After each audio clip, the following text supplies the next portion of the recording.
किसी गांव में एक लड़का राजू अपने माता-पिता और अपने भाई बिट्टू के साथ रहता था। वह बहुत ही सीधा और भोला था। एक बार जब वह अपने स्कूल से वापस घर आ रहा था, तभी उसे दो आदमी दिखे, जो एक बच्चे को चॉकलेट देकर अपनी कार के पास बुला रहे थे। वह बच्चा चॉकलेट लेने के लिए जैसे ही कार के दरवाजे के पास पहुंचा, दूसरे आदमी ने पीछे से आकर उसका मुंह दबाकर और फिर उस बच्चे को उठाकर अपने कार के अंदर बिठा लिया। वह बच्चा हाथ पैर इधर उधर करके छटपटाने लगा। यह देखकर राजू ने जल्दी से छुपकर गाड़ी का नंबर लिख लिया, पर राजू यह देखकर बहुत ही डर गया। अब वह डर के मारे कुछ भी नहीं बोल पा रहा था और ना ही चिल्ला पा रहा था। और फिर जब गाड़ी चली गई तो वह दौड़कर घर आया। घर आकर उसने सभी को यह बात बताई।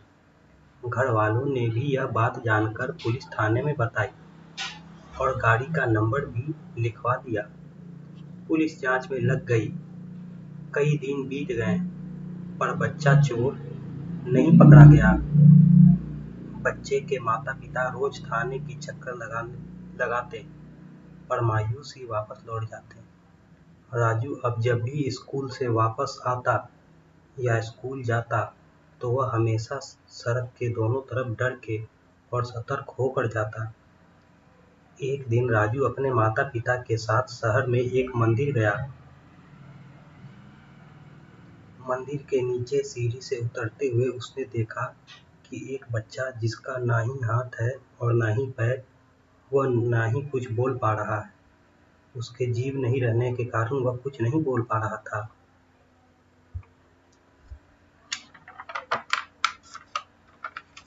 राजू को यह देखकर बहुत दुख हुआ। उसने देखा कि वह बच्चा उसे देखकर रो रहा है। तब राजू ने उसे ध्यान से देखा तो उसे पता चला कि यह तो वही बच्चा है जो उसके स्कूल में पढ़ता था और जिसे बच्चा चोर ने किडनैप कर लिया था। फिर उसने सोचा कि बच्चा चोर मतलब यही होना चाहिए। इसलिए राजू अनजान बनते हुए इधर-उधर देखने लगा। तभी राजू के माता-पिता जाने लगे और राजू भी जाने लगा। राजू ने मुड़कर उस बच्चे को देखा। बच्चे ने भी राजू को मदद की आंखों से देखा। फिर राजू ने और उसके माता-पिता रिक्शे पर बैठकर घर चले गए। राजू ने घर पहुंचकर सारी बात अपने माता-पिता को बताई। फिर राजू के पिता थाने गए और यह बात बताई। दरोगा जी जब यह बात सुन रहे थे, तभी थाने के बाहर बैठे एक चोर ने भी यह बात सुन ली और उसने तुरंत फोन कर अपने गिरोह को यह सूचना दी। दरोगा जी जब मंदिर पहुंचे, तब उन्होंने वहां किसी विकलांग बच्चे को नहीं पाया। नजदीक जाकर कई जगह देखा, पर बच्चा नहीं मिला। थक हार कर दरोगा जी थाने चल गए। फिर दरोगा जी ने अपने सिपाहियों से कहा, एक छोटे बच्चे की बात में आकर बिना मतलब के मनाट की। जब बच्चे के माता-पिता भी थाने आए, तो दरोगा जी ने कहा, अरे वो बच्चा तो ऐसे ही कह रहा था कि उसने आपके बच्चे को देखा है। मैंने वहाँ उस मंदिर के पास जाकर बहुत खोज कर, लेकिन आपका बच्चा वहाँ नहीं मिला। जब राजू के माता-पिता को यह बात पता चला कि बच्चा नहीं मिला, तो उन्होंने राजू को डांटा और कहा कि पागल हो गया है क्या? झूठ मूठ के कह दिया कि बच्चा देखे हैं। राजू चुप रहा और बस सुनता रहा। अगले दिन जब वह स्कूल में अकेले बेंच पर लंच के समय गुमसुम बैठा था, तभी उनके विज्ञान के शिक्षक कन्हैया सर आए और उससे पूछा कि आखिर तुम गुमसुम क्यों बैठे हो? राजू ने पूरी बात उन्हें बता दी। कन्हैया सर ने कहा, चिंता मत करो राजू, अगर तुम सच कह रहा है तो सच पर हमेशा टिके रहो, क्योंकि एक शिक्षक हमेशा अपने शिष्य के सच और झूठ को पकड़ लेता है। तुम अखबार में आने वाले समय में जरूर यह पढ़ेगा कि बच्चा चोर पकड़ा गया और वह बच्चा भी मिल गया, और सभी फिर तुम्हारा विश्वास करेंगे। छुट्टी हुआ और बच्चे स्कूल से वापस घर जा रहे थे। राजू भी घर चला गया। छुट्टी के बाद कन्हैया सर टेम्पो पकड़कर उसी मंदिर के पास गए। मंदिर पहुंचकर उन्होंने कई भिखारियों से पूछा तो पता चला कि वहां कुछ दिन पहले एक छोटा विकलांग बच्चा आया था और फिर अचानक उसे दो लोग एक कार में बिठाकर ले गए। उस भिखारियों में से एक ने बताया कि वह आदमी हर रोज शराब पीने नजदीक के शराब खाने में जाता है और उसके बाल घुंघराले हैं और हमेशा उसे खांसी आती है। धीरे धीरे शाम का समय हो रहा था। कन्हैया सर शराब खाने के सामने चाट पकौड़े की दुकान पर बैठकर चाट खा रहे थे और इंतजार कर रहे थे उस शराबी चोर का। बहुत समय बीत गया। सर कभी अपने मोबाइल से समय देखते, कभी बगल में टहलते हुए इधर उधर देखते। अचानक उन्होंने देखा कि एक घुंघराले बालों वाला आदमी शराब खाने से शराब लेकर गली में जा रहा है। उसका पीछा करते हुए सर ने एक बड़े ट्रक को देखा।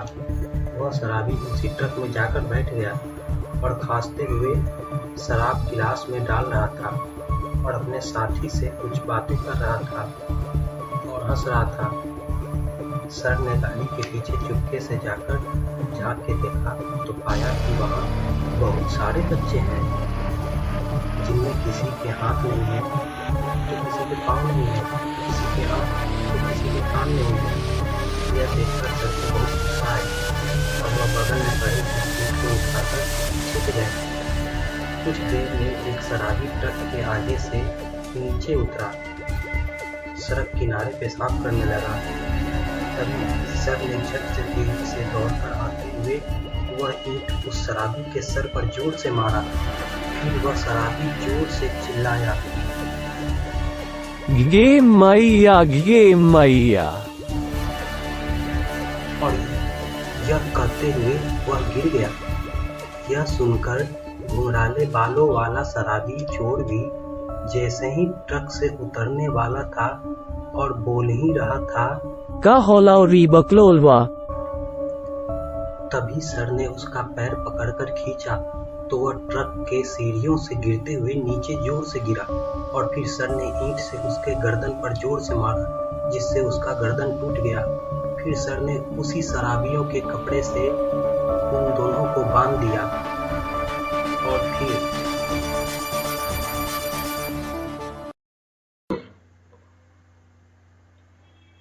कन्हैया सर जल्दी से कुछ दूर जाकर बस में चढ़कर थाने जाने लगे और बस में उन्होंने एक पत्र लिखा, जिसे उन्होंने पत्थर सहित एक कपड़े से बांध दिया। थाने के पास पहुंचकर उन्होंने वह थाने में फेंका, जिससे वह पत्थर सीधे दरोगा जी को लगा और वह हड़बड़ाकर बाहर निकले और अंधेरे में उन्हें कोई नहीं दिखा। फिर उन्होंने पत्थर वाला रुमाल खोला और जब चिट्ठी पढ़ी तो वह तुरंत उसी जगह पहुंचे जहां वह ट्रक था। अगले दिन जब राजू के पिताजी अखबार पढ़ रहे थे तब उस पर लिखा था कि देश में चल रहे बड़े गिरोह का पर्दाफाश। यह गिरोह बच्चों को लालच देकर किडनैप करता था और फिर उनके शरीर के हिस्से को काटकर विकलांग बनाता था और फिर भिखारी बनाकर अपराधियों को बेचा करता था। अपराधी उन बच्चों से भीख मंगवाता था। ट्रक से कई बच्चे बरामद हुए हैं, जिनमें से एक वही बच्चा है जो हमारे शहर से चोरी हुआ था, पर अब उसके हाथ पांव और जीभ नहीं है। राजू के पिता ने जब यह पढ़ा तो उन्होंने यह सारी बात राजू के माँ को बताई और राजू का भाई बिट्टू भी राजू की तरफ आश्चर्य से देख रहा था और अब राजू के आंख में अपने कही हुई सच के आंसू थे। पर इसके अलावा उसके मन में यह भी प्रश्न था कि आखिर उसके शिक्षक को यह बात कैसे पता चली कि बच्चा चोर पकड़ा जाएगा।